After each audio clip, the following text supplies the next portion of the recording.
This presentation was recorded at the 2015 Gold Coast ANZICS Safety and Quality Conference on Deteriorating Patients. Like everyone else, I'd just like to thank the organising committee for inviting us to talk today. And I guess a little bit like the last talk, we are trying to look for different ways to be able to evaluate the ICU outreach service that we provide at the kids hospital, specifically when you're looking at decreasing in cardiac arrest in paediatric patients. The cohort is so small that it's very difficult for us to show any significant difference. So we've always been challenged in how we can evaluate the service better. So really, just as an overview, I was going to talk a little bit about the paediatric intensive care outreach service that we provide, so to give it some background, looking at some early warning systems, the rapid response team dose, and then just specifically looking at how we've analysed the data. So just for people that are unaware, the Children's Hospital at Westmead is the largest tertiary quaternary hospital in New South Wales, has approximately 350 beds. We're seeing, I think, close to 40,000 inpatient admissions now, and the paediatric ICU is funded for 21 beds. We're admitting 1,400 patients last year, and I think the way we're going this year will be up to about 1,500, I think. So, for a hospital in New South Wales, we were mandated by the Clinical Excellence Commissioners to implement the Between the Flags program, and which is a standard track and trigger tool in New South Wales. What we wanted to then look is how we were going to locally implement that service, and we already had a pre-existing paediatric intensive care outreach service that was demonstrating what we thought at the time some pretty good outcomes. So we just wanted to ensure that we were able to augment that service with what we had.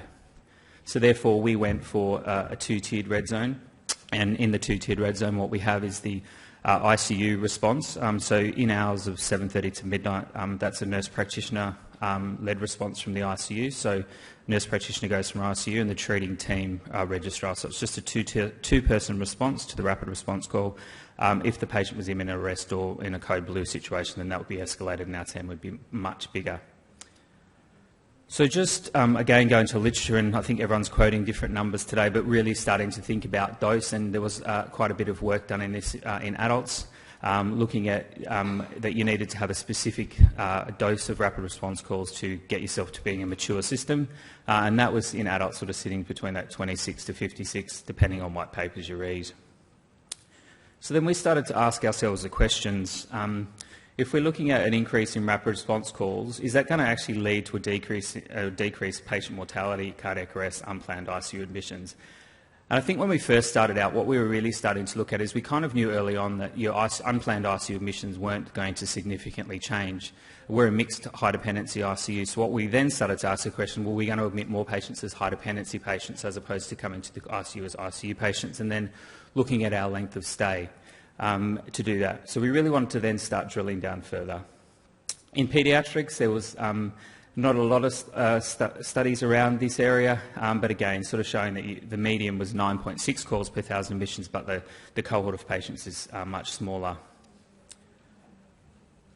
So for the study, or the objectives we were trying to look at for this piece of work, we wanted to evaluate the relationship between rapid response dose and patient outcomes in a mature paediatric intensive care outreach service. We prospectively collected data from the PICOS activity for a 6-year period from 2009 to 2014. 2 years of that was before the Between the Flags program implementation and 4 years post the standard implementation of Between the Flags. We cross-referenced the data and compared it to our ICU admissions database and hospital admissions database, because obviously when you go to, some patients do get missed despite how thorough you are with your data collection. And then we prospectively collected data from the PICOS activity. So we wanted to look at the rapid response team dose, the number of PICU admissions of deteriorated war patients that came to the ICU, the PICU mortality overall, and also then the PICU mortality of those patients that were admitted after a MET call to the intensive care unit. Our inclusions, well, we included all cardiac arrest calls, all rapid response calls, and all PICU urgent referrals. So you can activate via the track and trigger system, but you can make a direct referral to the outreach service. We also service the entire hospital, so we do the post-ICU discharge follow-up as well. We do elective follow-up. We go to the emergency parting, operating theatres, recovery and outpatients. We excluded all those areas. So the data that I'm going to drill down is only those patients that have clinically deteriorated in an acute hospital ward. Just as an overall cohort of our data, what you can see here is that we've got data going back to 2005, and this is for the entire outreach service. So what you can see is obviously in 2005, in 2006, ironically, we're at 715 patients. And certainly since the implementation of Between the Flags, we've seen a significant increase in the workload.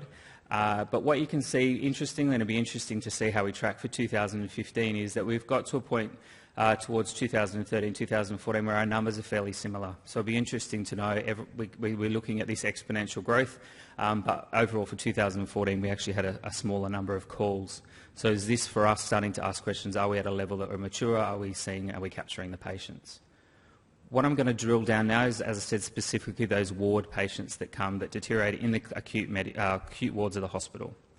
What you can see here, when I take out all the other patients, is that for 2013 and 2014, we saw approximately 1,300, nearly 1,400 acute referrals to the ICU outreach service. So these are patients that are in those acute admitted wards in the hospital.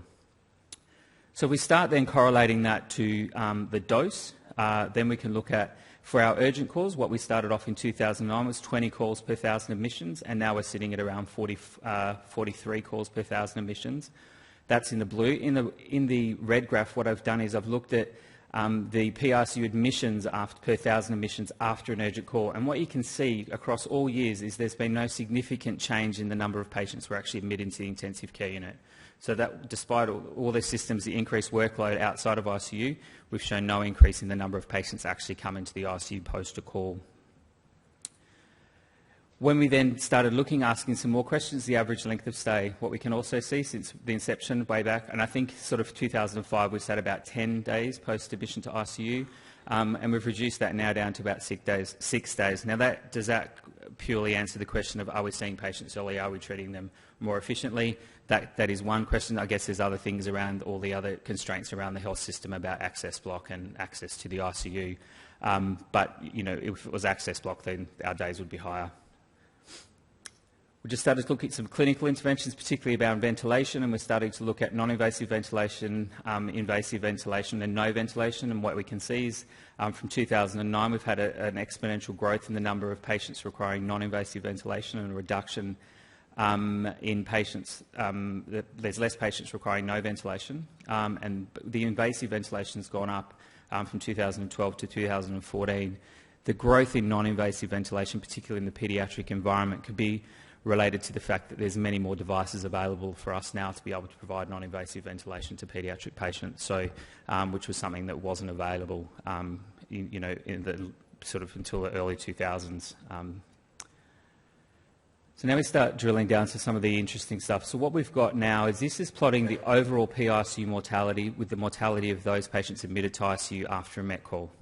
So what you've got in the red is the overall PICU mortality from 2009 to 2014. So there's been a steady reduction in overall PICU mortality.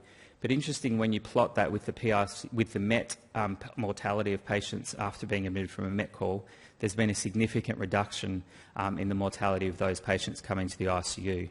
Again, does that ask questions? Are we seeing patients earlier? Are we getting there? Again, we can ask many questions of the data, but at the moment we're looking at whether it is the fact that we've got a mature system, we're seeing patients, we're getting them to the ICU, we're treating them earlier, and our mortality is reducing. Then what we've done is we then plotted this. So what we did is on the x-axis we plotted the PICU dose, and then in the y-axis we put PICU mortality. And other than our outlier for 2009-2010, what you can then see is there is an inverse relationship between the dose. So the greater the dose, the lower our mortality rate has become. And with that, we've got an R-squared value of 0.96. So there's a significant reduction in overall PICU mortality as a result.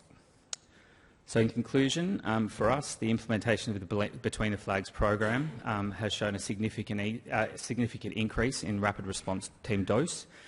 We've seen no change in the number of patients admitted to the ICU overall as a result of a MET call, despite the increasing workload, but we've also shown a reduction in PICU mortality as a result of patients having a MET call. And I'd just like to make the following acknowledgements of the team that's completely involved.